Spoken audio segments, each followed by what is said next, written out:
Estamos a jueves 22 de mayo. Nuestra lectura hoy se encuentra en el segundo libro de Samuel, capítulo 15 al 17, en el Salmo 3, en el Salmo 63 y en Romanos capítulo 1. Meditaremos en este precioso libro o carta de Pablo a los romanos, el capítulo 1, versículos 14 al 17. Como siempre, abrimos nuestras Biblias y seguimos junto con Eli la lectura en la que vamos a meditar. Carta a los Romanos, capítulo 1, versículos 14 al 17. A griegos y a no griegos, a sabios y a no sabios soy deudor. Así que, en cuanto a mí, pronto estoy a anunciaros el Evangelio también a vosotros que estáis en Roma, porque no me avergüenzo del Evangelio, porque es poder de Dios para salvación a todo aquel que cree, al judío primeramente y también al griego, porque en el Evangelio la justicia de Dios se revela por fe y para fe, como está escrito, mas el justo por la fe vivirá. Muchas gracias, Eli. ¿Por qué hablamos de Cristo con fervor? Pablo describe aquí el fervor de su corazón a la hora de testificar sobre el Evangelio de Cristo. Ese mismo fervor debe contagiar a todos los cristianos. Nunca podemos avergonzarnos del poderoso Evangelio de Cristo. Quien se avergüenza de ser cristiano o de anunciar el Evangelio de Cristo no es digno de ser cristiano. Debemos hablar de Cristo con entusiasmo y proclamar con denuedo las buenas nuevas de salvación. Cuando en los discipulados preparábamos personas para compartir el mensaje del Evangelio, les instábamos a pensar en su idea de la eternidad. ¿Qué va a ser estar en el cielo con el Señor? ¿Qué serán aquellas calles de oro y aquellos aposentos celestiales que el Señor Jesús ha ido a preparar para nosotros, tal cual les explicó a los discípulos en Juan capítulo 14? Todos tenemos una expectativa en relación a eso.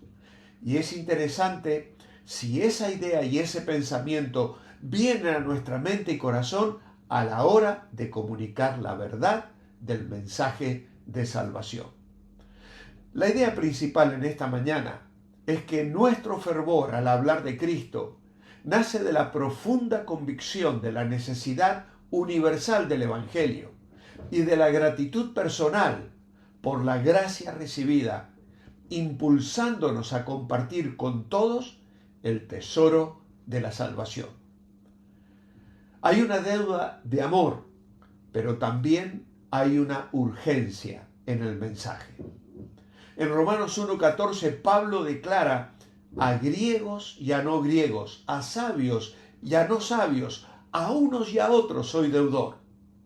Este sentido de deuda no es una carga legalista, sino una deuda de amor que nace del mismo Evangelio.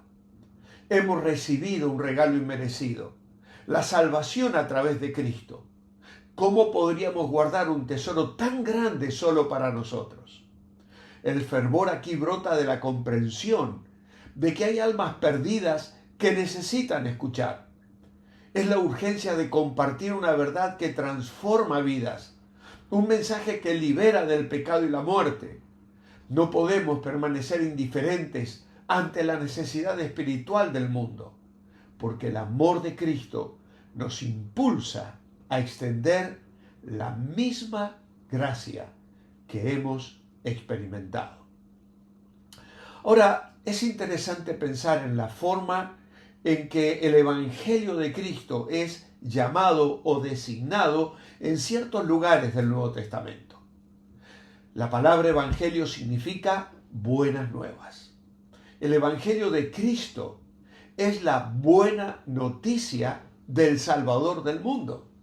Esa es la explicación que los ángeles dieron en el Evangelio de Lucas capítulo 2, versículos 10 y 11, anunciando a los pastores que había nacido un Salvador.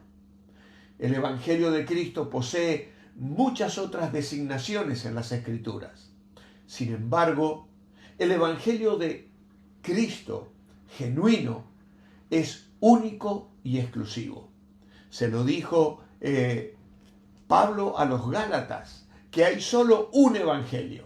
Si os anunciaron otro evangelio diferente, esa persona sea anatema, excluida de la gracia y de la fe. En Hechos capítulo 13 y versículo 32, Pablo se refiere al evangelio de Cristo como al evangelio de la promesa. Y dice, nosotros también os anunciamos el evangelio de aquella promesa hecha a nuestros padres. Dios la ha cumplido en nosotros. Qué preciosa maravilla, mensaje que Pablo estaba compartiendo. En el capítulo 20 y el versículo 24, Pablo se refiere al evangelio de Cristo como el evangelio de la gracia. Y dice, el ministerio que el Señor Jesús me encomendó de hablar del evangelio. Y aquí mi versión dice, y de la gracia de Dios. En la Reina Valera 60 dice, el evangelio de la gracia. Y él combina esa frase, esa idea. Qué bonito, qué idea preciosa. He recibido la encomienda, me encomendó el hablar del evangelio y de la gracia de Dios. En Romanos capítulo 15 y versículo 16, Pablo habla del evangelio de Cristo y le menciona como el evangelio de Dios, ejerciendo la función sagrada de anunciar el evangelio de Dios. ¿Te das cuenta cómo consideraba Pablo la misión que había recibido? Y la hemos recibido nosotros también, el evangelio de Dios. En Efesios capítulo 1 y versículo 13, Pablo llama al evangelio de Cristo el evangelio de vuestra salvación. Y en el capítulo 3 y el versículo 8, Pablo llama al evangelio de Cristo el evangelio de las inescrutables o insondables riquezas de Cristo. Así que Pablo habla del evangelio de Cristo como el glorioso evangelio del Dios bendito. Un evangelio que es poder de Dios en acción en la tierra. Pablo mismo afirma que el evangelio de Cristo es poder de Dios para salvación a todo aquel que cree, hemos leído hoy. El evangelio de Cristo es el poder activo de Dios para salvar al pecador. No es privilegio de algunos, es privilegio que alcanza a toda criatura. En el capítulo 15, verso 19, Pablo a los romanos afirma que anunciaba el evangelio de Cristo con potencia de señales y prodigios, en el poder del Espíritu de Dios, de manera que desde Jerusalén y por los alrededores hasta Ilírico, todo lo he llenado del evangelio de Cristo. En 1 Corintios capítulo 4, verso 20, en su argumento respecto del evangelio de Cristo como el poder de Dios, Pablo dice, porque el reino de Dios no consiste en palabras, sino en poder. Un evangelio que es la palabra de la cruz, locura a los que se pierden, pero a los que se salvan, esto es a nosotros, poder de Dios. Y escribiendo a los tesalonicenses capítulo 1, verso 5, el incansable apóstol de los gentiles escribe y lo hace con autoridad. Y les dice, por nuestro evangelio, no llegó a vosotros en palabra solamente, sino también en poder, en el Espíritu Santo y en plena certidumbre. El Señor Jesús lo había confirmado de una manera poderosa.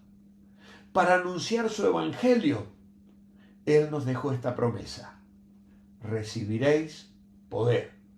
cuando haya venido sobre vosotros el Espíritu Santo, y me seréis testigos en Jerusalén, en toda Judea, en Samaria y hasta lo último de la tierra, hasta Finisterre, que en ese entonces era el último lugar conocido de la tierra y que se encuentra a unos pocos kilómetros de Galicia, aquí en Galicia.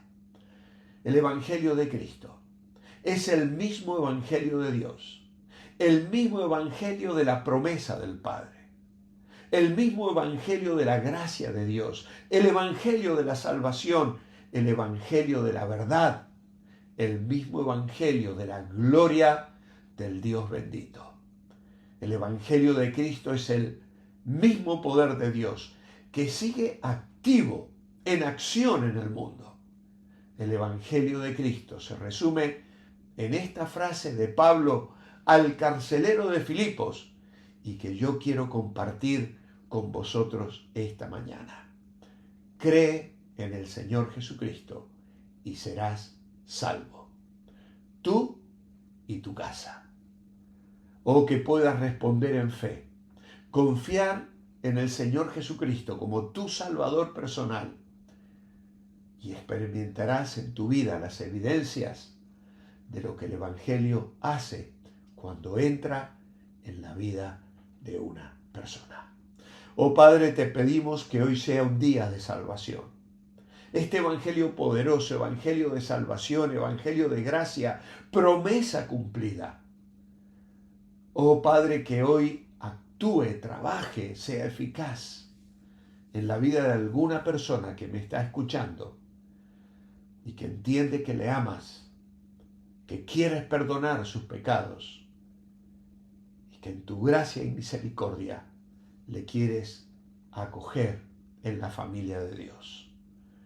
Derrama hoy salvación y ayúdanos a nosotros, Padre, a valorar el Evangelio para comunicarlo con fervor. Lo pedimos en tu nombre. Amén. Muy buenos días, manteneos bendecibles. Os espero mañana viernes.